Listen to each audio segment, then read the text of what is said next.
અટકે અવની માય સાચા સદગુરુ ભેટતા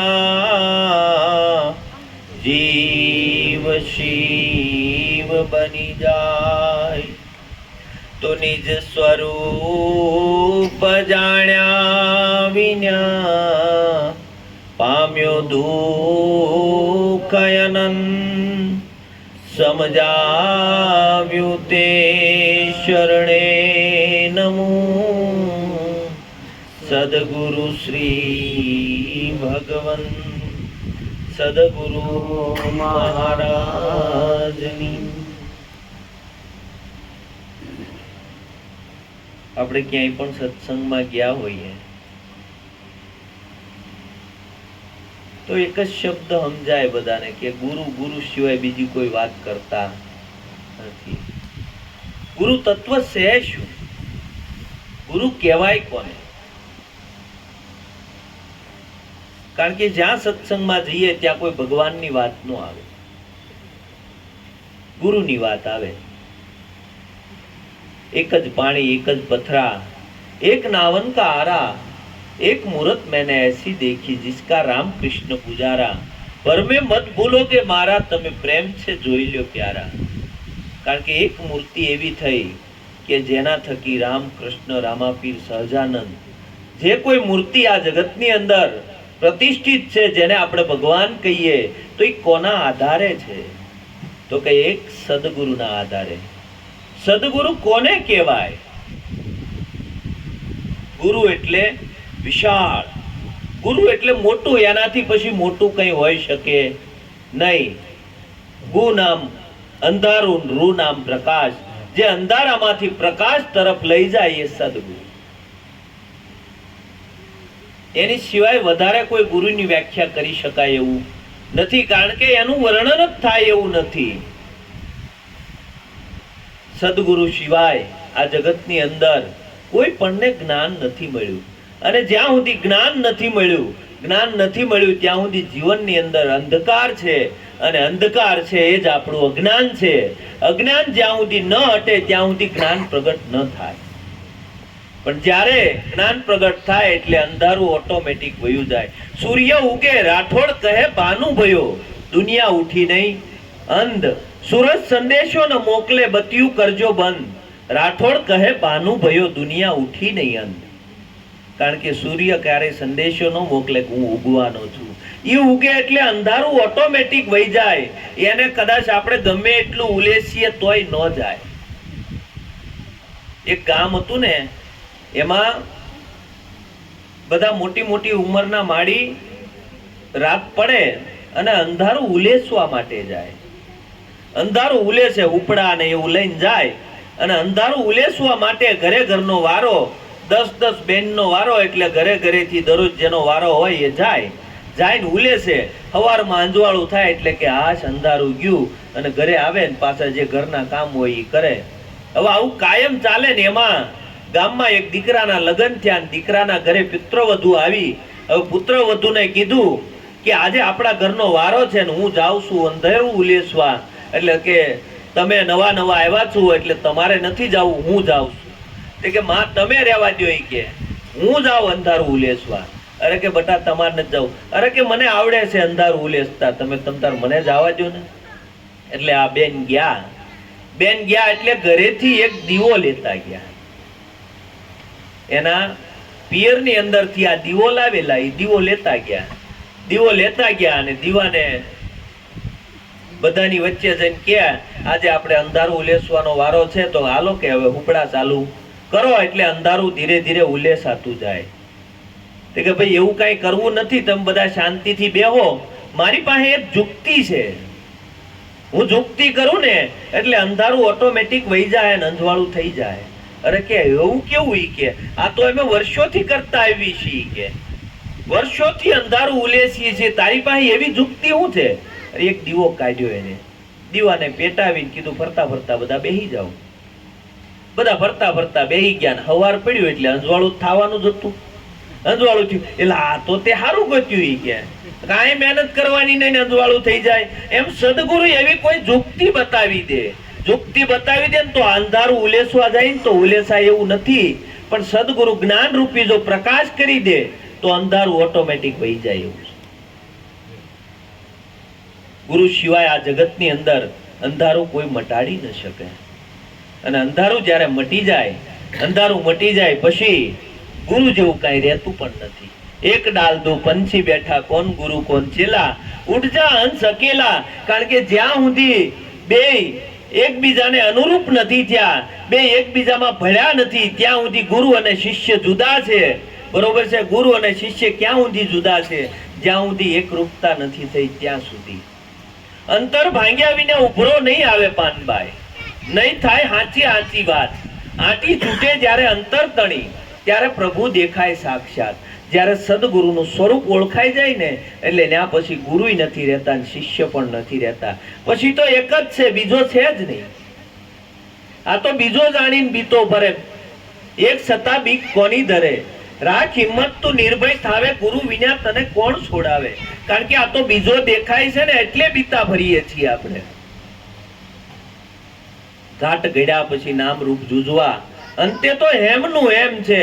કારણ કે આ ઘરેણું છે ને, ઘરેણાના ઘાટ ઘડ્યા એટલે અલગ અલગ નામ પડ્યા. કોઈ વીટી બની, કોઈ દોરો બન્યો, કોઈ પોસો બન્યો, કોઈ મંગળસૂત્ર બન્યું, કોઈ હાર બન્યું. બરોબર છે? આ બધાને ભાંગી નાખો તો અંતે શું છે? અંતે હોનું જ છે. એમ આ બધાની અંદર એક જ પરમાત્મા, બધાની અંદર એક જ આત્મા બિરાજમાન છે. પણ આ તો ઘાટ ઘડ્યા એટલે અલગ અલગ નામ પડ્યા એટલે આપણે નામથી એની હારે વ્યવહાર ચાલુ કર્યો. અને આ નામ રૂપ ગુણની જે ઉપાધિ લાગી અને નામ રૂપ ગુણની હારે એટલો બધો ચોટ્યો, એટલા બધા ચોટ્યા એટલે પોતાના મૂળ સ્વરૂપને ભૂલી ગયા. મૂળ સ્વરૂપને જો કોઈ સદગુરુ માલમી પુરુષ મળે અને મૂળ સ્વરૂપ ઓળખાવે તો આ નામ રૂપ ગુણને બાદ કરવા ન પડે, ઓટોમેટિક નીકળી જાય. કારણ કે જેવી રીતે ઘાટ ભાંગે છે, ઘાટ ભાંગે પછી ત્યાં પછી વીટી નથી રહેતી, હોનુંય નથી રહે, અરે દોરોય નથી રહેતો, હારેય નથી રહેતો, છેલ્લે હોનું થઈ જાય. શું થઈ જાય? હોનું. એમ ઘાટ ઘડ્યા છે એટલે બધા નામ રૂપ છે. આ ઘાટ ભાંગી જાય એટલે હોનું જ છે, બીજું કઈ છે નહીં. બધાની અંદર એક જ ચેતન સત્તા કામ કરી રહી છે. અખિલ બ્રહ્માંડમાં એક તું શ્રી હરિ, જુજવે રૂપે અનંત ભાસે. દેહમાં દેવ તું, તેજમાં તત્વ તું, શૂન્યમાં શબ્દ થઈ વેદ વાંચે. પવન તું, પાણી તું, ભૂમિ તું, ભૂદરા, વૃક્ષ થઈ ફૂલી રહ્યો આકાશે. વિવિધ રચના કરી અનેક રસ લેવાને, અને આ શિવ વતન પાછો જીવ થયો એ જ આશે. અખિલ બ્રહ્માંડમાં એક જ પરમાત્મા બિરાજમાન છે. બધાની અંદર એ જ હોકારા કરી રહ્યો છે.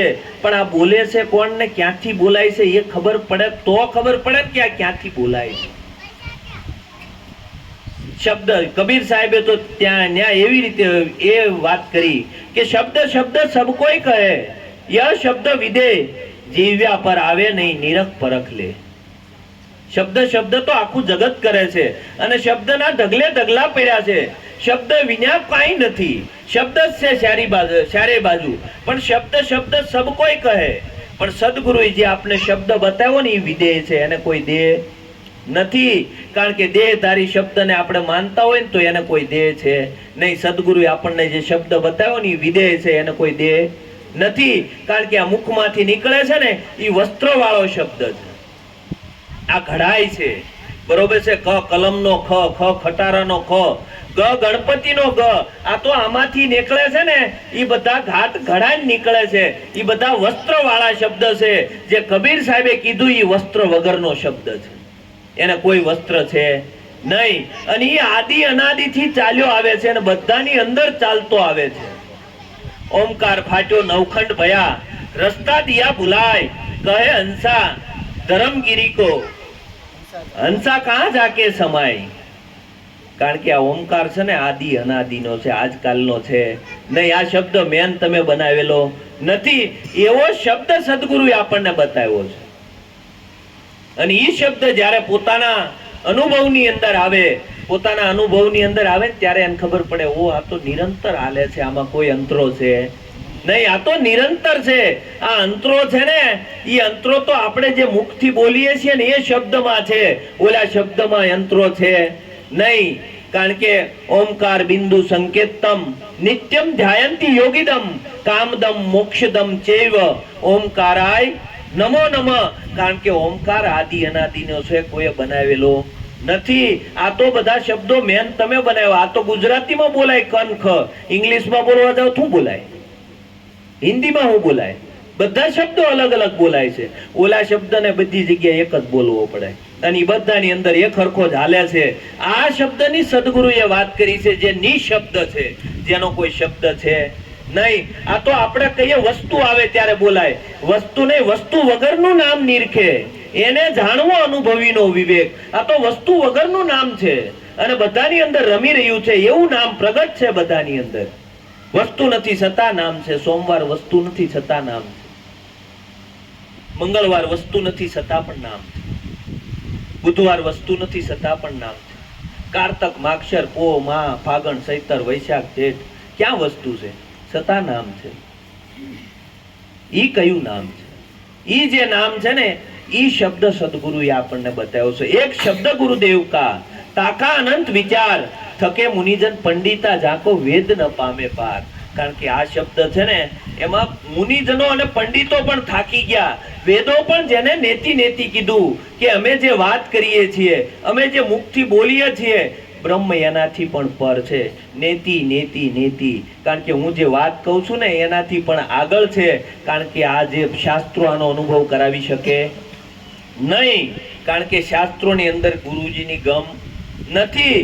સદગુરુની જો ગમ મળે, સદગુરુની શાન મળે તો આ વસ્તુ ઓળખાય, નકર ઓળખાય નહીં. એટલે આ દેહને બધા લેબલ લાગ્યા છે, દેહને લેબલ લાગ્યા છે ને એને આપણે માની બેઠા છીએ. આ દેહ છે એના દ્વારા વકીલ બન્યા આપણે, બરોબર છે. કોઈ બેરિસ્ટર, વકીલ, ડોક્ટર, એન્જિનિયર જે કાંઈ બન્યા છે એ તો આ દેહ છે ત્યાં સુધી એ નામ છે. આ દેહ પડી જાય પછી એ નામની કોઈ કિંમત નથી. આ દેહ છે ને એ દેહને ઓળખવાનું નામ છે. આ દેહ એ જે કમાણી કરી છે એ આ દેહ છે ત્યાં સુધી નામ છે. કદાચ આપણે ડોક્ટર બન્યા હોય, બરોબર, એન્જિનિયર બન્યા હોય, કોઈ પણ સારી પોસ્ટ ઉપર આપણે હોઈએ તો એ બધા દેહના નામ છે. આ દેહ પડી જાય પછી કોઈના નામ રહેવાના નથી. આ કૃષ્ણનું એવું તો કઈ કમાણી કરી ગયા તેનું નામ રહી ગયું. રામ એવી કઈ કમાણી કરી ગયા તેનું નામ રહી ગયું. નકા આ જગતની અંદર નામ તો ઘણાના છે પણ ઈ નામ છે આ દેહ પડશે એટલે પડી જવાના.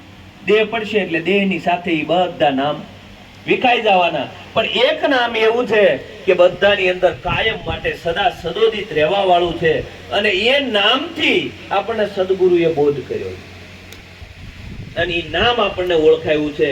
કારણ કે આ દેહ છે ને, આ દેહની ઓઠે જે વિદેહ છે, બરોબર છે, એ નામની સદગુરુએ આપણને વાત કરી છે. ઈ નામ જ્યારે નક્કી થાય, ઈ નામ નક્કી થાય ને ત્યારે ખબર પડે કોઈ એની સિવાય કાંઈ છે નહીં. પછી આપણને ખબર પડે કે બીજો છે નહીં. આ તો બીજો જાણીને આપણે બીતા ફર્યા છીએ. હકીકત બીજો છે જ નહીં. અખિલ બ્રહ્માંડમાં ઈ જ છે, એની સિવાય બીજો કોઈ નથી. ત્યારે સંતોએ કીધું કીડીમાં તું નાનો લાગે, હાથીમાં વળી મોટો તું, માવત થઈને માથે બેઠો આંકવા વાળો તુનો તું, એસો ખેલ રચ્યો મેરે દાતા, જ્યાં દેખું ત્યાં તુનો તું, બરોબર, ચોરી કરીને ભાગવા લાગ્યો પકડવા વાળો તુનો તું. કારણ કે ઈનો ઈ જ છે, બીજો છે નહીં. આ તો ગુણના કારણે આપણે બધાના ભાગ પાડી દીધા. પણ સદગુરુએ કીધું હું ગુણાતીત છું. ત્રણેય ગુણથી પણ એવું સદગુરુનું સ્વરૂપ છે. આપણે સદગુરુનું ગુણમાં ગોતીએ છીએ. ગુણમાં ગોતતા હોય તો તેલા ચોરવામાં નથી ને. કોઈ પણ એવો વ્યક્તિ એવા કાર્ય કરતા હોય તેની અંદર પરમાત્મા નહીં હોય ને, એટલે ગુણ તો એની અંદર પણ છે અને પરમાત્મા એની અંદર પ્રગટ જ છે. પરમાત્મા ક્યાં નથી? પરમાત્મા બધાની અંદર છે. તો આપણને બીજો દેખાય, બરોબર છે, ચોર હોય એમાં નથી દેખાતો, સાવકારમાં દેખાય છે, તો આપણી હજી કઈક ભૂલ થાય છે. આપણે ક્યાંક પરમાત્માને જુદો ગોત્યો છે. આપણને પરમાત્મા હજી નક્કી થયો નથી. આપણને ચોરમાં ઈ દેખાય અને સાવકારમાં ઈ દેખાય, બરોબર. બધાની અંદર ઈનો ઈ જ દેખાય ત્યારે નક્કી કરવું સદગુરુ પૂરો ભેટી ગયો. પૂરો ભેટી જાય ને ત્યારે જ બધાની અંદર એક દેખાય, નકર દેખાય નહીં. નકર આપણે ગુણે ઊભા છીએ. સારા ગુણ હોય ને તો આપણને તરત જ આકર્ષિત કરે કે ભાઈ બહુ સારા ગુણ છે, બરોબર છે. હા, સારા ગુણ છે, કોઈ વાંધો નથી. એની પ્રકૃતિ એવી છે, બરોબર. પ્રકૃતિના ગુણધર્મો છે અને પ્રકૃતિના ગુણધર્મો છે એ પ્રકૃતિમાં પાછા ભળી જવાના છે. એ કઈ હારે જવાના નથી. આ તો પ્રકૃતિના ગુણધર્મો છે જે કાંઈ છે ઈ. અને પ્રકૃતિના ગુણધર્મે જ આપણે ઊભા છીએ ને. આપણા માવતરનો કદાચ સ્વભાવ થોડોક આવો તેવો હોય, બરોબર છે, કડક હોય, કોઈ ક્રોધ હોય, આ તે એવું હોય તો આપણે તરત જ અંદર ધૃણા થઈ જાય ને. જો ધૃણા થઈ જતી હોય ને તો સમજી લેવાનું કે હજી આપણને પરમાત્મા ઓળખાણો નથી. જો પરમાત્મા ઓળખાય ને તો કોઈના પ્રત્યે ધૃણા થાય નહીં. પછી અમે લાભ, અરે જે મહાપુરુષો, જે જાગૃત મહાપુરુષો થયા એ બધાને મીરાને ઝેર આપ્યું છતાં એને જગતને વંદન કર્યા. બરોબર, મીરાને ઝેર આપ્યું છતાં રાણાને કીધું કે હે રાણાજી ફરીવાર ઝેર મોકલજો, ઝેર પીવા મારો વાલો આવશે. બરોબર છે, એને એમ નહોતું કીધું કે આને મારો, ઝેર પીવા મારો વાલો આવશે. બરોબર, ઈસુ ખ્રિસ્તને સૂળીએ જડી દીધા અને કેટલા ખીલા ઠોકી દીધા, તોય એને કોઈ દી એમ ન કીધું એ જગતનું કલ્યાણ કરજે, જગતનું કલ્યાણ કરજે. કે આ બધા અજ્ઞાન દશામાં છે, આ બધાને ખબર નથી કે આ હું કરી રહ્યા છે. આવું જયારે એને સમજાણું ને, બરોબર છે, એટલે પછી એની ફરિયાદ મટી ગઈ. અને આપણી ફરિયાદો નથી મટતી એનું કારણ એક જ છે કે આપણે પરમાત્માને ક્યાંક બીજી રીતે ગોતીએ છીએ. પરમાત્માને એક જ જગ્યાએ, પરમાત્માને કોઈ વાલોય નથી, કોઈ દવલોય નથી. પરમાત્મા માટે બધા જ હરખા છે. તો આપણી જો પરમાત્મામય દ્રષ્ટિ થઈ હોય તો આ વરસાદ છે એ વરસાદ આપણા ઘરે હારો ઉતરે, વરસે, અને કોઈ ચોર હોય, લૂંટારો હોય, ડાકુ હોય એને ઘરે ન વરસે એવું બને ખરું? એવું ના બને. આ સૂર્ય તમને જેવો પ્રકાશ આપે એવો જ પ્રકાશ એને આપે. બરોબર છે, આ સૂર્ય છે, આ હવા છે, બરોબર છે, આ વાયુ છે, બરોબર છે, પ્રકાશને, સૂર્ય ને ચંદ્ર જે કાંઈ આખી પ્રકૃતિને તમે જોઈ લો, પ્રકૃતિ કોઈનામાં ભેદભાવ કરતી નથી. આપણને પ્રકૃતિ ઉપરથી નક્કી થવો જોઈએ પરમાત્મા બધાની અંદર એક જ હરખો છે, કારણ કે પ્રકૃતિ કોઈનામાં ભેદભાવ કરતી નથી, એમ પરમાત્મા કોઈનામાં ભેદભાવ કરતો નથી. આ ભેદભાવ છે ને આપણા મનમાં ઉભા થયા છે. પરમાત્માએ કોઈને ભેદભાવ કરતા શીખવાડ્યા નથી. આગળ એ બેનનું વાણી બોલવાનું કહેતા હતા, જીવન ખુલ્લું નથી, ક્યાંથી બોલાય? જીવન ખુલ્લું નથી તો ક્યાંથી બોલાય? આગળ એ ઘરેથી એમ કીધું હોય મમ્મી પપ્પાએ કે હારે જઈને કઈક બોલજે હો, નકર પછી દબાઈ જાય. દબાઈ જાય એટલે પછી છે ને પછી નહીં બોલી એકી કાયમ. તો કેવી જીભ હાલે છે? એમ આ જીવનની અંદર જો વાણી 5-5 બોલીએ ને ક્યારેક તો જીવન ખુલ્લી જાય હો. જેવી રીતે ઘરની અંદર બોલીએ એવી રીતે જો 5 વાણી બોલતા શીખી જાય ને તો જીવન ખુલ્લી જાય. બાકી નકર આ દબાઈ ગયેલું ને મરી ગયેલા જ રહેવાના. કાયમ જ હોય બાપલ્યા થવાનું, બીજું કઈ થવાનું નથી. પરમાત્માએ તો બધાને હરખું જ આપ્યું છે, બરોબર છે. બધાને કેવા બનાવ્યા? શ્રીલંકા સિંહ બનાવ્યા સદગુરુએ. પણ હવે આપણે રાખ રહી તો એમાં સદગુરુ શું કરે? સદગુરુએ તેમ કીધું તારામાન કૃષ્ણમાં કાંઈ ફેર નથી. લે, તારામાન રામમાં કાંઈ ફેર નથી, તારામાન સહજાનંદમાં કાંઈ ફેર નથી. પણ એને એના જીવનને એવું વિકસાવ્યું, એના જીવનની અંદર એવી જાગૃતિ આવી, અને એ જાગૃતિના કારણે જગતને એને આવું જ્ઞાન આપ્યું. બરોબર છે, તારે જીવન દબાયેલું છે, તારે ઓલાને કોકની નિંદા ને ઉસલી ને આગી પાછી ને એમાં જ જીવન કાઢવું છે. પછી આ પાછું અહીંયા જ આવવાનું થાય, બાકી ક્યાંય અહીંથી છૂટીને જવાય નહીં. સંતો છૂટી ગયા. છૂટી કેમ ગયા? એને જગત સામે દ્રષ્ટિ કરી નહીં, એને પરમાત્મા સામે દ્રષ્ટિ કરી. અને આપણે જોવાનું આપણા ઘરની અંદર, આપણે ઘરની અંદર નાની એવી દ્રષ્ટિ કરીને જોઈ લેવાનું, બધાની અંદર પરમાત્મા દેખાય છે. જો ઘરમાં દેખાય ને તો મંદિરમાં દેખાય, નકર મંદિરે ધક્કો ખાતા જ નહીં. મંદિરે કોઈ ન ખાવો ધક્કો, કારણ કે ઘરમાં નહીં દેખાય ને તો ક્યાંય નહીં દેખાય. આપણને ઘરમાં પરમાત્મા નથી દેખાવાનું, મંદિરે ક્યાંથી દેખાય બાપા? જીવતો જાગતો બોલતો ચાલતો પ્રગટ દેવળ છે આ પરમાત્માનું. બરોબર છે, બધાની અંદર પ્રગટ પરમાત્મા બિરાજમાન છે. અને પ્રગટ પરમાત્મામાં આપણને પરમાત્મા દેખાતો નથી તો પછી પથ્થરમાં ક્યાંથી દેખાય? પથ્થર પૂજે હરી મિલે તો મેં પીજુ ગિરિરાય, ઉસ પથ્થર में जो सच હોય તો ગણનારે કો ખાય મનસા માલણી ગોરખ જાગતા નર શેવ, જાગતા નર શેવ તને મળે નિરંજન દેવ. મેં ક્યાંય રામાયણમાં કે ગીતાની અંદર ક્યાંય એવું નથી સાંભળ્યું કે રામ ફલાણી જગ્યાએ દરરોજ પૂજન કરવા કે દર્શને મંદિરે જતા હતા, કે કૃષ્ણ ફલાણા મંદિરે જતા હતા, એવું મેં ક્યાંય સાંભળ્યું નથી. બરોબર છે, રામ છે એના પિતાની આજ્ઞાનું પાલન કરીને 14 વર્ષ વનની અંદર રહ્યા. બરોબર છે, મર્યાદા કોને કહેવાય? માત પિતાની આજ્ઞાનું પાલન કરી અને મર્યાદા પુરુષોત્તમનું જીવન જીવી ગયા એટલે રામને આપણે ભગવાન કહીએ છીએ. બાકી રામ ક્યાંય મંદિરે ગયા એવો ક્યાંય દાખલો છે નહીં. કૃષ્ણ ક્યાંય મંદિરે ગયા એવો દાખલો છે નહીં. પોતાનું દેવળ છે, પોતાનું દેવળ જે આ જીવતું જાગતું દેવળ છે એને જેને મંદિર બનાવી દીધું. મંદિર તારું વિશ્વ રૂપાળું, સુંદર સર્જન હારા, પલ પલ તારા દર્શન થાય, દેખે દેખન હારા, નહીં પૂજારી નહીં કોઈ દેવા, નહીં મંદિરને તાળા, સારો સાંદો સૂરજ વર્ણન કરતા થાક્યા કવિગણ સારા, ઈ મંદિરમાં ક્યાં છુપાણો શોધે બાળ તારા. એ તો કોઈ માલમી પુરુષને મળો તો બતાવી દેખજો આવડો હાથ છે એની સિવાય બીજો છે નહીં. આ બધાની અંદર એક જ હોંકારા કરે બીજો છે નહીં. પણ ઈ મંદિરમાં તપાસ કરીએ તો ને આપણે પોતાના મંદિરિયાની પત નથી પાળતા અને પારકે મંદિરે પૂજવા જાય, ઈ મંદિરેથી પાછો પડે તો સીધો 84 માં જાય. ગુરુજી મારો હંસલો નીત ગંગાજીમાં નાય. ગમે એટલો નાય તોય કેમ મેળ કરવો? ગંગામાં જઈ અને જો પાપ ધોવાઈ જતા હોય તો ગંગામાને કોઈ પ્રશ્ન કર્યો કે માં આ બધા આવે કાયમ હરિદ્વાર આવે અને આ બધા અહીંયા ડૂબકી મારીને જાય ને તું બધાના પાપ લઈને નાખે ક્યાં? આનો ઢગલો કરે તું ક્યાં? એ કે ભાઈ હું કાંઈ રાખતી નથી. એ બધા નાય ને પાછા જાય ને એટલે પાછી લોટી ભરીને લેતા જાય. એ લોટીની અંદર પાછા જતા હતા એટલે પાછા મોકલી દઉં છું. પાછા એ બધાને બાટીને બધા હરખે ભાગે પાછું જેમ હોય એમ કરી લેશે. એટલે પાપ કરીએ અને આપણને એમ થાય કે પાપ ધોવાઈ જાય તો એવું કાંઈ આમાં વ્યવસ્થા છે નહીં. જે કર્યું છે ને એ ભોગવવાનું છે, ભોગવવાનું છે ને ભોગવવાનું જ છે. એટલે કરતા પહેલા આપણે ધ્યાન રાખવાનું છે. આપણે જીવનની અંદર એટલું જ યાદ રાખવાનું કે કોઈનું ખોટું ન થઈ જાય, ક્યાંય પાપ કર્મ ન થઈ જાય. બાકી કદાચ પાપ થઈ ગયું છે ને કરોડો દાન દઈ દેવો ને તો એ ભોગવવું પડશે ને ભોગવવું જ પડશે. કારણ કે એમાં કોઈ વ્યવસ્થા નથી કે આની પાસે એમ કર્યું છે તો આની પાસે ગુહાતું જાય. એવી કોઈ વ્યવસ્થા ધર્મની અંદર કે પરમાત્માએ ક્યાંય ગોઠવી નથી. એટલે પીપા પાપ ન કરે ને તો પુણ્ય ભરવું.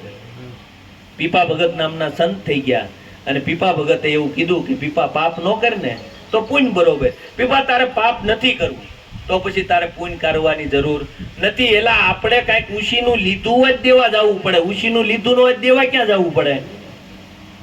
મેં 5000 રૂપિયા લાભભાઈ પાસે ઉશીના લીધા હોય જ મારે દેવા પડે. લીધા જ નથી ક્યાં દેવાના? આપણે ઉશી ઉધારાનું જ વાપરીએ છીએ. ઉશી ઉધારા સિવાય બીજું કઈ કરતા નથી. શું કરીએ ખબર? એક દોરો ખોવાનો છે, હે માતાજી જો દોરો મળી જાય ને તો તારી લાપસી કરીશ. બરોબર છે? એટલે માતાજી તે ઓલાને ઘોડે નોકર બનાવ્યા આપણે કે આપણો દોરો ગોતવા હાટું માતાજીને કામે લગાડવા. બરોબર છે? વિચાર તો કરો આપણે પરમાત્મા પાસે હું માગીએ, પરમાત્મા પાસે હું મગાય, હું ન મગાય ઈ આપણને ખબર નથી. માતાજીને આપણે કહીએ હે માં જો દોરો લાવી દે તો 2 શ્રીફળ વધેરીશ. પછી માં નહીં ને અનાસાએ જો મળવાનો હોય મળી જાય, મળી જાય. એટલે આપણે તો ઉધારું કર્યું એટલે ચૂકવવું પડે, પણ ઉધાર નથી કર્યું ક્યાંથી ચૂકવવાનું? પરમાત્માને આપણે નોકર બનાવ્યા. પરમાત્મા પાસે કાયમ મંદિરે જઈને એક જ વસ્તુ, હે મહારાજ કંઈક સારું કરી દેજે, ધંધો સારો હાલે, રોજગાર સારો હાલે. બરોબર છે? એ પરમાત્મા કંઈક સમૃદ્ધિ મળે, બરોબર, ઘરને શાંતિ મળે. બરોબર? આવું જ માગીએ ને. પરમાત્મા ક્યારે એમ કીધું હે તારા સ્વરૂપની ઝાંખી થાય એવું ક્યારે વિચાર કર્યો? ક્યારે એવું માગ્યું પરમાત્મા હે પ્રભુ તારા સ્વરૂપની અંદર મારી સુરતા રહે, તારા સ્વરૂપની અંદર મારે કાયમ લીન રહે, મારું મન કાયમ એની અંદર લીન રહે, એવું ક્યારે પરમાત્મા પાસે માગ્યું? પછી આપણે શું કહીએ? ઓલા મંદિરે જઈએ ને એટલે ઓટલે બેઠા હોય ને કે આ ભિખારી કાયમ બેઠા હોય. બોલો પરમાત્મા કહેતો હોય છે ઓલા ભિખારી નાના નાના રૂપિયો 2 રૂપિયા આપ ને એટલે સમજી જાય. તને કરોડો આપ્યા ને તોય તું હજી માંગવાનું બંધ કરતો નથી. તું તો મોટા મોટો ભિખારી છો. કારણ કે ઓલા 2 રૂપિયા આપો સાનો માનો બેહી જાય અને આપણને કરોડો આપ્યા તોય વળતે દી કે મહારાજ કૃપા કરજે. હો કઈ કૃપા કોને કહેવાય? કૃપા એને કહેવાય કે જો અંતરમાં પોતાના આત્માની અંદર જાગૃતિ આવે અને જાગૃતિ આવે અને જો આપણું જીવન ખુલી જાય ને, આપણું જીવન ખુલી જાય ને આપણને જેમ છે એમ પરમાત્માનું બધાની અંદર દર્શન થાય ને તો સમજવાનું સદગુરુની કૃપા થઈ. આમ નામ સદગુરુની કૃપા થતી નથી. કારણ કે આપણું જીવન છે ને પરદર્શનમાં રોકાણું છે. ક્યાં રોકાણું? પરદર્શનની અંદર રોકાણું. ક્યારેય સ્વદર્શનમાં આવતા નથી. પરદર્શનમાં બીજાની અંદર ગુણ અને અવગુણ જોવાના એ પરદર્શન. આપણું જીવન ક્યાં રોકાણું? પરદર્શનની અંદર. બીજાની અંદર ગુણ અને અવગુણ જોવા. બરોબર? બીજાનું સારું જોયું, બીજાનું ખરાબ જોયું, આ બધું જે જોયું ને એ પરદર્શન. અને પરદર્શન માંથી સદગુરુએ આપણને બહાર કાઢ્યા છે. પરદર્શન માંથી પાછું વળી અને સ્વદર્શન કરતા શીખવાનું છે. સ્વ એટલે પોતે, પોતે જેવો છે એવો પોતે પોતાને જોવાનો છે. આપણે શું કરીએ છીએ? બીજાની સામે જ લડીએ છીએ. સંતોએ છે ને આને બધાને માય કાંગલા કીધા. કેવા કીધા? માય કાંગલા કીધા. બીજાની સામે લડે ને એને માય કાંગલો કહેવાય. બરોબર છે? જે પોતાની સામે લડે ને એ મરદ કહેવાય. પોતાના દુર્ગુણો જોઈ અને પોતાના દુર્ગુણો કાઢે ને એ મરદ કહેવાય. બાકી બીજાના તો દુર્ગુણ આખું જગત કાઢે છે. અને બીજાના દુર્ગુણો જોઈને બીજાના ગુણ કે અવગુણ કે જે કાંઈ જોઈએ છે એ પરદર્શન. પરદર્શનમાંથી આપણું જીવન પાછું વળી અને સ્વદર્શનમાં આવવું જોઈએ. સ્વદર્શનમાં જ્યારે જીવન આવે ત્યારે પોતે જેવો છે એવો પોતે પોતાને જોતા શીખી જાય. આપણે બીજાને જોવાનો છે નહીં. હકીકત ઈ જ છે, એની સિવાય બીજો છે નહીં. પોતે જ છે, પોતે સિવાય બીજો નથી. પણ આપણને બીજો જ દેખાય છે કારણ કે પરદર્શનમાં છીએ. સ્વદર્શન એટલે પોતે પોતાને જોવો અને પોતે પોતાને જ્યારે જોતા શીખી જાય ત્યારે કહે છે કે રામાનંદની ફોજમાં સન્મુખ લડે કબીર. બરોબર છે? જ્યાં તમે કબીર સાહેબની વાણી સાંભળજો એમાં લખ્યું છે કે રામાનંદની ફોજમાં સન્મુખ લડે કબીર. સન્મુખ એટલે પોતે પોતાની સામે લડે છે. આપણે જગત સામે લડીએ છીએ. ફરક એટલો છે. પોતે પોતાની સામે લડતા શીખી જાય અને પોતે પોતાના દર્શન કરતા શીખી જાય. કારણ કે આ બધાના જ મંદિરિયાના દર્શન કરશે પણ પોતાના મંદિરિયાના દર્શન કરશે નહીં. ત્યાં સુધી પોતે સ્વદર્શનમાં આવશે નહીં. અને સ્વદર્શનમાં જ્યારે આવે, સ્વદર્શનમાં પોતાની અંદર જેમ જેમ પરમાત્માનો અનુભવ થાય, આત્મતત્વનો અનુભવ થાય, બરોબર છે, ત્યારે પછી ક્યાં જાય? સુદર્શનમાં જાય. કૃષ્ણ છે ને, કૃષ્ણના હાથમાં હતું સુદર્શન. શું હતું? સુદર્શન. અને સુદર્શન છે ને આખા જગતની અંદર ફરે છે. સુદર્શન એટલે સારું દર્શન. જ્યારે પોતાની અંદર પોતાને આ અનુભવ થાય ત્યારે બધાની અંદર એક જ પરમાત્મા બિરાજમાન છે આવો એને અનુભવ થાય ત્યારે માનવાનું કે હવે આપણી દ્રષ્ટિ સુદર્શન થઈ. સદગુરુએ આપણી દ્રષ્ટિ છે ને આ દ્રષ્ટિને બાદ કરી છે અને સદગુરુએ આપણને ત્રીજું નેત્ર આપ્યું છે. શંકર ભગવાન પાસે કાંઈક એવી ચાવી હશે તો આમ કરીને આમ ખોલી નાખ્યું એટલે ત્રીજી આંખે અને જગતમાં બધું જેમ છે એમ હરખું દેખાણું. સદગુરુએ આપણને ત્રીજી આંખ આપી છે. ત્રીજી આંખ આપી છે ને એ જ્ઞાન ચક્ષુ છે. અને જ્ઞાન ચક્ષુ જ્યારે ખુલે, જ્ઞાન ચક્ષુ ખુલે ત્યારે જગતની અંદર બધું હરખું દેખાય. અને બધું હરખું દેખાય ને ત્યારે સમજવાનું કે આ જગતની અંદર કોઈ નાનું નથી મોટું નથી.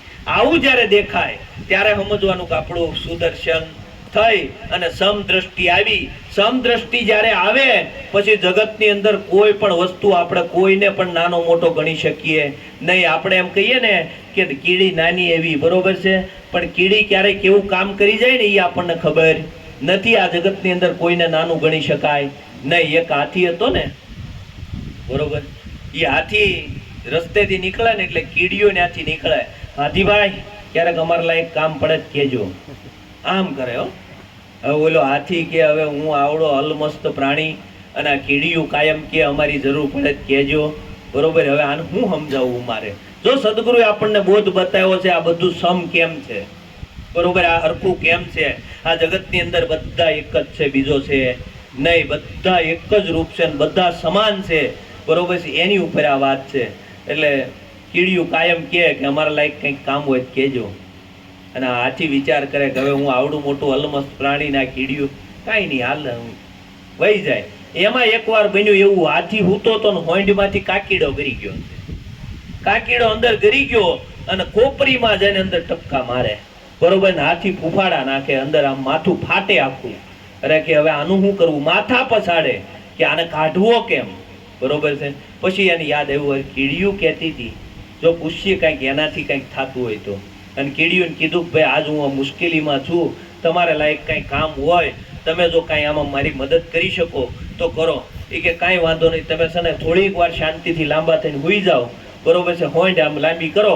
હોંડ લાંબી કરી એટલે કીડીઓ અંદર કરી લાઈન અંદર જઈને ઓલા કાકીડાને હમાય બચકા ભર્યા ને આવ્યો કાકીડો બહાર અને હાથીભાઈ થઈ ગઈ શાંતિ. આ જગતમાં કોઈને નાનો ન ગણવું. આ જગતની અંદર છે ને બધા એક જ છે, કોઈ જુદા છે નહીં. આપણે તો ઘાટની દ્રષ્ટિ બાદ કરાવી સદગુરુએ. આપણે હજી ઘાટની દ્રષ્ટિમાંથી બહાર ગયા નથી. ઘાટની દ્રષ્ટિ બાદ કરાવી અને કાર્યની દ્રષ્ટિએ જવાનું છે. અને કાર્યની દ્રષ્ટિએ જ્યારે જાય ને ત્યારે આપણને ખબર પડે આ જગતમાં કોઈ નાનું નથી કોઈ મોટું નથી. એલા પરમાત્મા કેવડો મોટો પરમાત્મા, પરમાત્માની કોઈ કલ્પના ન કરી શકીએ એવો પરમાત્મા સદગુરુએ આપણને ઓળખાવ્યો.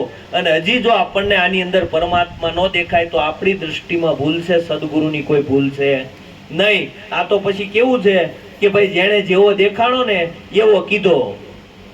4 આંધળા હતા ને, 4 આંધળાને કોઈએ કીધું હાથી કેવો છે? તો કે ભાઈ અમે જોયો નથી, કેમ ખબર પડે? અમે જોયો નથી તો અમારે કેવી રીતે નક્કી કરવો કે હાથી કોને કહેવાય ને કેવો હોય એમ? તો કે હાથી તમને બતાવવામાં આવે, તમે હાથી જોઈ લો પછી જ કહી દો ને કેવો હોય એમ. તો કે કહી દઈને હાથીને લાવ્યા. 4 આંધળાને ફરતા ફરતા ઊભા રાખી દીધા કે ભાઈ હવે તમે હાથીને જોઈ લો, તમારે જેવી રીતે જોવો હોય એવી રીતે હાથીને જોઈ લો, હાથી કેવો છે, પછી તમારે કહેવાનું હાથી કેવો છે. એમાં જે ભાઈ આગળ ઊભો હતો ને એને હાથમાં હોંઠ આવી.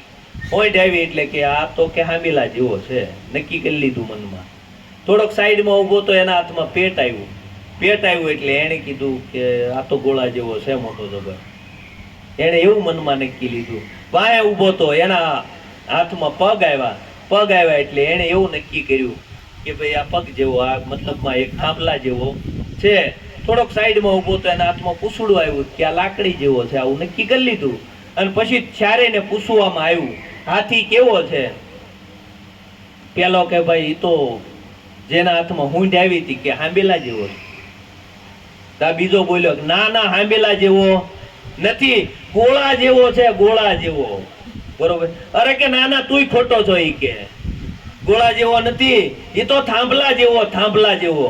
બરોબર? ત્યાં બોલો ચોથો કે ના ના, તમે ત્રણેય ખોટા, તમે ત્રણેય ખોટા. એ કે લાકડી જેવો છે, લાકડી જેવો. હવે આમાં કોઈને હાથી નક્કી થયો ખરો? એમાં આપણે નક્કી કરી લેવાનું, આપણને પરમાત્મા નક્કી થયો ખરો? જો પરમાત્મા નક્કી થઈ જાય ને તો પછી આ બધા ઘાટ નીકળી જાય. કારણ કે હાથીને કોઈ માપી શકે નહીં, એમાં પરમાત્માને કોઈ માપી શકે. આ ઘાટ બધા બાદ થઈ જાય ને ત્યારે પરમાત્મા પ્રગટ થાય. ઈ પેલા પરમાત્મા પ્રગટ થાય नहीं. जब मैं था तब हरि नहीं, अब हरि है तब मैं नहीं. प्रेम गली इतनी साकड़ी तामे दो न समाय. कारण કે આમાં એક મયાનમાં બે તલવાર રહે એમ નથી. આમાં પરમાત્મા રાખશો તો તમે નહીં હોવ, અને તમે જેથી હશો તેથી પરમાત્મા નહીં હોય. આપણે નક્કી કરવાનું કે આમાં પરમાત્માનું નિવાસ સ્થાન કરવું છે કે આપણે રહેવું છે.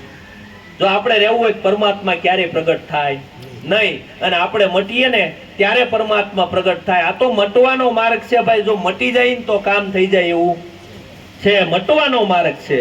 જો મટી જાય ને તો મેળ પડે, નકર મેળ પડે નહીં. આપણે કંઈક ને કંઈક બનવા નીકળ્યા છીએ, બરોબર છે.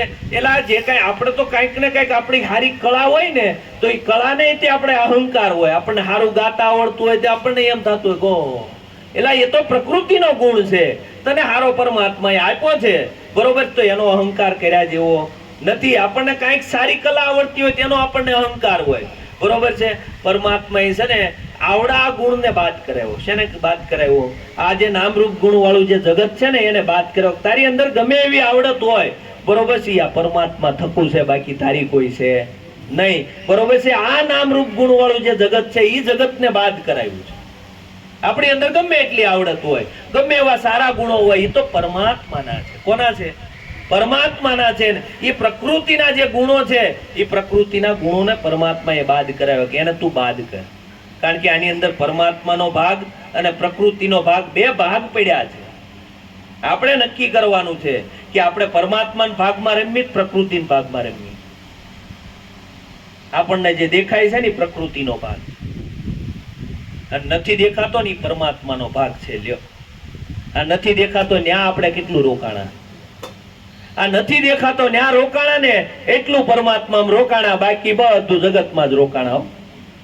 કોઈ પણ જગ્યાએ આપણે રોકાઈએ છીએ ને તો એ બધું જગતમાં રોકાણા દેખાય છે, બરોબર. એ પ્રકૃતિનો ભાગ છે. એ પ્રકૃતિના ભાગને જ્યારે બાદ કરો ત્યારે પરમાત્માનો ભાગ પ્રગટ થાય. એલા સદગુરુ, આ તમારું તન મન ધન શીશ એમ નામ નહોતું જોતું. આ લઈ લીધું, કઈક સમજવું જ જોઈએ ને આપણે. શું કરવા લઈ લીધું? એટલે આ બાદ કરો તો ઓલો પ્રગટ થાય. આ બાદ હું કરવા કરાયું કે આ પ્રકૃતિનો ભાગ. આ પ્રકૃતિનો ભાગ જ્યારે બાદ થાય ને ત્યારે પરમાત્માનું સ્વરૂપ પ્રગટ થાય. આગળ એ ભાઈએ વાત કરી હતી, આપણે ઘરમાં રહીએ છીએ, કોઈના ઘરે આપણને કીધું હોય કે આપણે ઘર જોવા જવાનું છે, તો ઘર જોવા જવાનું હોય તો આપણે શું જોઈએ? ન્યા જઈને આપણે શું જોઈએ? કોઈના ઘરે એમ કીધું કે એમ ઘર નવું બનાવ્યું છે તેમ જોવા આવજો, બરોબર. તો એ કેવી દિવાલો છે, બરોબર છે, કેવી દિવાલો છે ને કેવું રંગ રોગાન કર્યું છે ને કેવું ફર્નિચર બનાવ્યું છે ને કેવું કિચન બનાવ્યું છે ને કેવા વોલપેપરો માર્યા છે ને, બરોબર છે. આ બધું જોઈને આપણે જ્યાં રહેવાના એ જોઈ, જ્યાં રહેવાના છે એ ભાગ આપણે ક્યારેય જોતા નથી. એલા આ બધું છે ને આપણે આમ જ થયું છે. જ્યાં રહેવાનું છે એ આપણે જોતા નથી. જે શાશ્વત છે એ દેખાતું નથી, નાશવંત છે એ દેખાય છે. શાશ્વત સ્વરૂપ સદગુરુએ બતાવ્યું કે સદા સદોદિત રહેવાનું છે. એને શસ્ત્ર કાપે નહીં, પાણી ભીજવે નહીં, અગ્નિ બાળે નહીં, પવન સૂકવે નહીં, બરોબર છે. અજન્મા છે, જે જન્મવું પણ નથી, જે મરવાનું પણ નથી, બરોબર છે. આવું તારું સ્વરૂપ છે, બરોબર છે. એની ઉપર દ્રષ્ટિ જાતી નથી. જે નાશવંત છે એની ઉપર દ્રષ્ટિ જાય છે. આ ઘાટ દેખાય છે, ઘાટની ઓઠે જે છુપાયેલો અઘાટ છે એ દેખાતો નથી. આ પરમાત્માનો બગીચો છે, આ પરમાત્માનો બગીચો દેખાય છે, પણ એ બગીચાનો જે બનાવનારો માળી છે પરમાત્મા, એ પરમાત્મા દેખાતો નથી. ઝાડ દેખાય, ફળ દેખાય, ફૂલ દેખાય, વૃક્ષ દેખાય, આ બધું દેખાય, પણ એ જે બગીચો બનાવવા વાળો છે એ બનાવવા વાળાને આપણે જોતા નથી. આ બગીચો જેને આપણને અમૂલક કાયા આપી છે, બરોબર છે, કાયાનો આપનારો છે, એની સામે આપણી દ્રષ્ટિ જાતી નથી. કારણ કે આપણી દ્રષ્ટિ છે ને ઘાટ વાળી થઈ ગઈ. કેવી? ઘાટમય દ્રષ્ટિ થઈ ગઈ છે. નાનપણથી આપણને શીખવાડવામાં જે આવ્યું છે, બરોબર છે, એટલું બધું ચીકણું થઈ ગયું છે અને હવે એ ભૂલાતું જ નથી. આ મારા કાકા છે, આ મારા મામા છે, આ મારા ફઈ છે, આ મારા ફુવા છે, આ મારા દાદા છે, આ મારા મમ્મી છે, આ મારા પપ્પા છે, એ જે આખું જગતનું જ્ઞાન છે, બરોબર છે, એ બધું આપણને આપ્યું છે, બરોબર છે. એમાંથી આપણી દ્રષ્ટિ બહાર જાતી નથી. હકીકત કોઈનું હગું ખરું? હકીકત એક આત્મા સિવાય બીજું કઈ છે નહીં, બરોબર છે. બધાની અંદર એક જ આત્મા બિરાજમાન છે અને બધાનો એક જ આત્મા છે, અલગ નથી, બરોબર છે. આત્માના મહાસાગરની અંદર આપણે બધા રહીએ છીએ અને આપણે એવું માનીએ છીએ કે ભાઈ જીવરાજભાઈ નો આત્મા અલગ છે, લાભભાઈ નો આત્મા અલગ છે અને ભાઈ જસમતભાઈ નો આત્મા અલગ છે. એટલે આત્માના ટુકડા હોય? આત્મા એક છે, પરમાત્મા એક છે. તો કઈ રીતે છે? આ જગત છે ને એ આત્માનો મહાસાગર છે, બરોબર. આત્માના મહાસાગર ની અંદર આ શરીર રૂપી માછલું છે ને તરે છે, બીજું કઈ છે નહીં. જેવી રીતે મહાસાગર ની અંદર માછલું તરતું હોય, બરોબર છે, એવી રીતે આત્માનો મહાસાગર છે અને આત્માના મહાસાગર ની અંદર આ શરીર રૂપી માછલું તરી રહ્યું છે, બરોબર છે. એમાંથી જ ઊભું થયું છે અને પાછું એમાં ને એમાં હમાવાનું છે. આત્માના મહાસાગર માંથી જ ઊભું થયું છે ને એમાં ને એમાં હમાવાનું છે. જેવી રીતે પાણીની અંદર માછલું જન્મે છે અને પાણીમાં પાછો એનો લય થાય છે, એમ આની અંદર જ આ જન્મે છે અને એની અંદર જ લય થાય છે. આત્માના મહાસાગર ની અંદર બધા બેઠા છીએ આપણે, બધાનો એક જ આત્મા, બધા એક જ તાતણે જોડાણા છીએ. આ તો મણકા દેખાય છે, અંદરનો સૂત્ર દેખાતું નથી. આ બધાને જે મણકા જોડી રહ્યો છે ને, આ મણકાને જે જોડનારું સૂત્ર, જે દોરો છે, એ દોરો આપણને દેખાતો નથી. આ દોરો જોવાની દ્રષ્ટિ છે. સદગુરુએ આપણને દોરો બતાવ્યો છે, મણકા બતાવ્યા નથી. મણકાને ત્યાં બાદ કરાવ્યા હતા. ક્યાં બાદ કરાવ્યા હતા? સદગુરુ શરણે જયારે ગયા ને ત્યારે બધું બાદ હું કરવા કરાવ્યું કે આ મણકું બાદ કરીને તો બોલો જે સળંગ સૂત્રે હાલે છે ને એ દેખાય, નકર દેખાય નહીં. આ મણકાને બાદ કરવા પડશે તો દોરો દેખાય. આપણે માળા ફેરવીએ તો માળાના મણકા દેખાય પણ અંદરનો દોરો દેખાતો નથી. પણ એ માળાને જોડવા વાળું કોણ છે? એ દોરો જ મણકાને જોડી રહ્યો છે, બરોબર છે. એમ આપણને બધાને જોડીને જો રાખ્યા હોય ને તો એ આત્માનો જે દોરો છે ને, બરોબર છે, એ આત્માના દ્વારા આપણે જોડાઈને રહ્યા છીએ. બાકી આ મણકાની કોઈ કિંમત છે નહીં. આ મણકો પરમાત્માએ આપણને આપ્યો છે અને જેવું આપ્યું છે ને એવું સ્વીકારીને ભજન કરી લીધા જેવું છે. આમાં એવું કઈ નથી કરવાનું કે ભજન કરશું તો કઈક નવું થઈ જાય, બરોબર છે. ભજન કરશું તો આપણને ભિખારી બનાવવા રાજા બનાવી દે, એવું કઈ નથી. પરમાત્માએ જેવું આપ્યું છે ને એવું સ્વીકારીને ભજન કરી લેવાનું છે. આપણે શું કરીએ છીએ કે હજી કઈક સારું થઈ જાય ને તો ભજન કરી લઉં, બરોબર. હજી કઈક સારું થઈ જાય ને તો ભજન. એટલે ક્યાં સુધી વ્યવસ્થા કરશું? વ્યવસ્થા જ કરતા રહેવું, જીવન કેદી જીવશું, કેદી ભજન કરશું? આખી જિંદગી વ્યવસ્થા કરવાની. આપણા ઘરે લગ્ન હોય અને લગ્નની તૈયારી તમે 1 વર્ષ કરો, 2 વર્ષ કરો, એટલે 20 વર્ષ કરો, દીકરીને પૌણાવશો કેદી? 20 વર્ષ. એટલે આપણને આ મનુષ્ય જીવન નાનું એવું મળ્યું છે અને ઠેઠ ઊંચી જો વ્યવસ્થા જ કરશો કે હજી થોડીક વ્યવસ્થા કરી લઉં બરોબર છે, 2 પેઢીનું છે, 3 પેઢીનું કરી લઉં, 4 પેઢીનું કરી લઉં, 5 પેઢીનું કરી લઉં, આ વ્યવસ્થામાં પૂરું થઈ જાય. જીવા કેદી? આ જે ભૌતિક સંપત્તિ છે ને એ વ્યવસ્થા છે, હોય એને સાચું માની બેસતા નહીં. એ આપણા જીવનની વ્યવસ્થા છે, એ આપણને પરમાત્માએ ભોગવવા માટે આપી છે, પણ એને શાશ્વત માનવી નહીં. આપણે શાશ્વત એને માની બેઠા છે. એ વ્યવસ્થા છે, આપણને પરમાત્માએ આપ્યું છે, બરોબર છે. તો કોઈ સારી એવી પોસ્ટ આપી હોય ને સારા એવા પૈસા આપ્યા હોય તો આપણે કાંઈક એવું પરમાત્માના નામે કાંઈક કાર્ય કરી શકીએ, બરોબર. એના માટેની આપણને વ્યવસ્થા આપી છે, આપણું જીવન શાંતિથી જીવન નિર્વાહ ચલે, બરોબર છે, એના માટેની વ્યવસ્થા આપી છે. અને આખી જિંદગી જો વ્યવસ્થા જ કરશું, રાત દિવસ એક કરીને આખી જિંદગી વ્યવસ્થામાં કાઢી નાખીએ આપણે. પણ પરમાત્માએ જે અમૂલક દેહ આપ્યો, કદાચ કોઈ એમ કીધું હોય કે આ 2 આંખ આપી દો, મારી જે પ્રોપર્ટી છે ને એની અડધી પ્રોપર્ટી આપી દો, આપી દઈએ? વિચાર તો કરો કે પરમાત્માએ કેવો અમૂલક દેહ આપ્યો છે. કોઈ એમ કીધું હોય કે તમારા પગ આપી દો, બરોબર છે, મારી આખી પ્રોપર્ટી આપી દઉં, આપી દઈએ? પરમાત્માના એક અંગ બરાબર આપણા આખી જિંદગીની કમાણી નથી. એને ઉપરથી આપણને નક્કી થવું જોઈએ કે પરમાત્માએ જે આપણને આપ્યું છે ને, બરોબર છે, એનાથી મોટી કોઈ મૂડી છે નહીં. એટલે સંતોએ કીધું, કરી લે કમાણી હરી નામની, આવો અવસર તને નહીં મળે માનવી. કારણ કે આ કમાણી કરી લીધા જેવી છે. કારણ કે આ કમાણી છે ને, આ કમાણી હારે આવવાની નથી. આ કમાણીમાંથી કદાચ માથે દોરો રહી ગયો છે ને તો એમ કે કાઢી લ્યો, એ હારે જવા દેવાય નહીં, કાઢી લ્યો, બરોબર. રાત દિવસ એક કરીને કરોડો કમાણા હશે તો એક દોરો હારે આવવાનો નથી, કોઈ વસ્તુ હારે નથી આવવાની. પણ આ જે કમાણી છે ને, એ કમાણી, જે ભજનની કમાણી, એ કોઈ છીનવી શકવાનું નથી. એટલે મીરાબાઈ કીધું, પાયોજી મેને રામ રતન ધન પાયો, ખર્ચે ન ખૂટે વાંકો ચોર ન લૂટે, દિન દિન બળદ સવાયો, પાયોજી મેને રામ રતન ધન પાયો, બરોબર છે. વસ્તુ અમૂલક દી મેરે સદગુરુ, કૃપા કરી અપનાયો, પાયોજી મેને રામ રતન ધન પાયો. કારણ કે એવું રતન ધન આપણને મળ્યું છે. સદગુરુ એવી ચુંદડી આપણને આપી છે ને, એ ચુંદડી ઓઢાડી છે આપણને. હવે એ ચુંદડીમાં ડાઘ ન પડે ને એનું આપણે ધ્યાન રાખવાનું છે. સંતોએ જે ચુંદડી આપણને, સદગુરુએ આપણને મોકલ્યા છે ને, આ ચુંદડી ઓઢાડી, બરોબર. તો એ ચુંદડીને આપણે ઘસીને એને સાફ કરવાની છે, બરોબર છે. 5-25 કર્મો લઈને આપણે આ મનુષ્ય દેહમાં આવ્યા હતા અને નવા 500 બાંધીને જવાનું નથી. 5-25 હતા ને એને ગમે એમ કરીને ધોઈ નાખવાના છે અને નવા બાંધવાના નથી. આ તો 5-25 હજી ભોગવવાના બાકી હતા અને 500 નવા ભેગા કરીને પાછું પોટલું લઈને ઉપડે. પછી એમ કે પરમાત્માએ મને આયા નાખ્યો, બરોબર. પરમાત્માએ નથી નાખ્યો, તે તારું ઘર નક્કી કર્યું છે. પરમાત્મા કોઈને ક્યાંય જન્માવતો મારતો નથી. આપણે જેવું આપણું ઘર નક્કી કરીએ એવું જ આપણું ઘર નક્કી થાય છે. પરમાત્મા ક્યારેય કોઈને ઘર નક્કી કરાવતો નથી. કારણ કે પૂર્વે આપણી જેવી વાસનાઓ હતી એ વાસનાઓનો આધારે આપણને આ મનુષ્ય દેહ મળ્યો છે અને અંતે પાછી આવડો આ દેહ પડશે.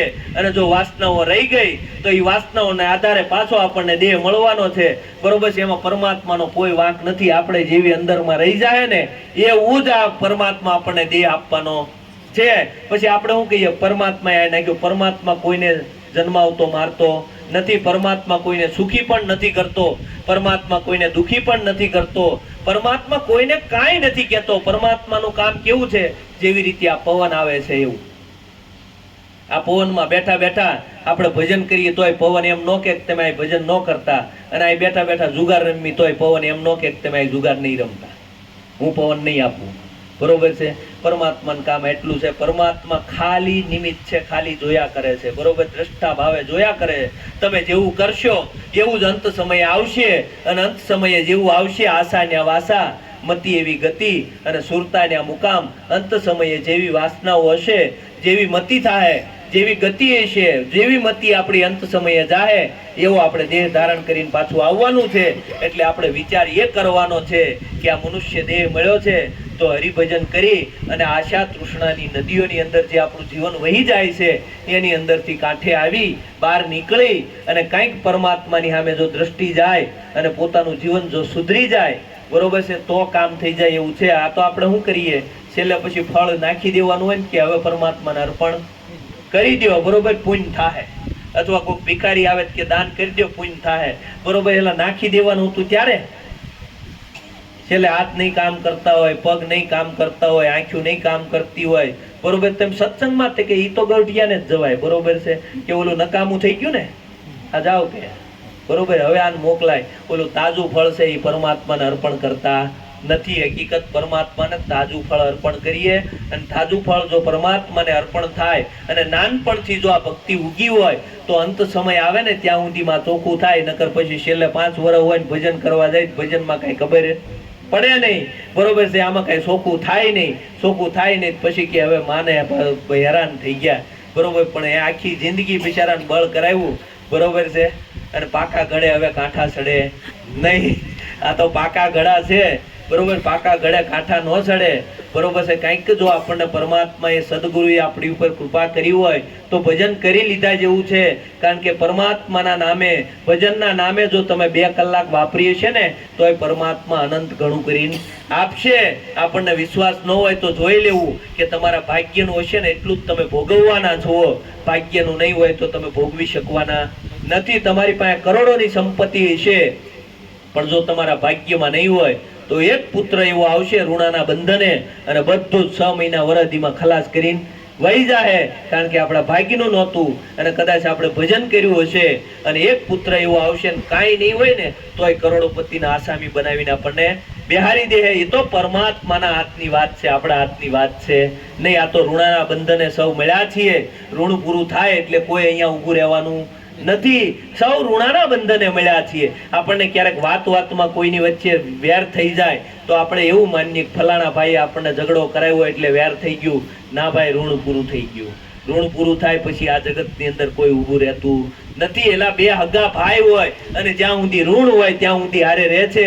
ઋણ પૂરું થાય એટલે તરત છૂટા પડે છે, બરોબર છે. એમાં હરખ અને શોક કર્યા જેવું છે નહીં. પરમાત્માએ ઋણના બંધને આપણને મોકલ્યા છે, અને જે આપ્યું છે એને ભોગવી, હરિભજન કરી અને આની અંદર પોતાનું જીવનને સાર્થક કરી લીધા જેવું છે. સદગુરુ મહારાજની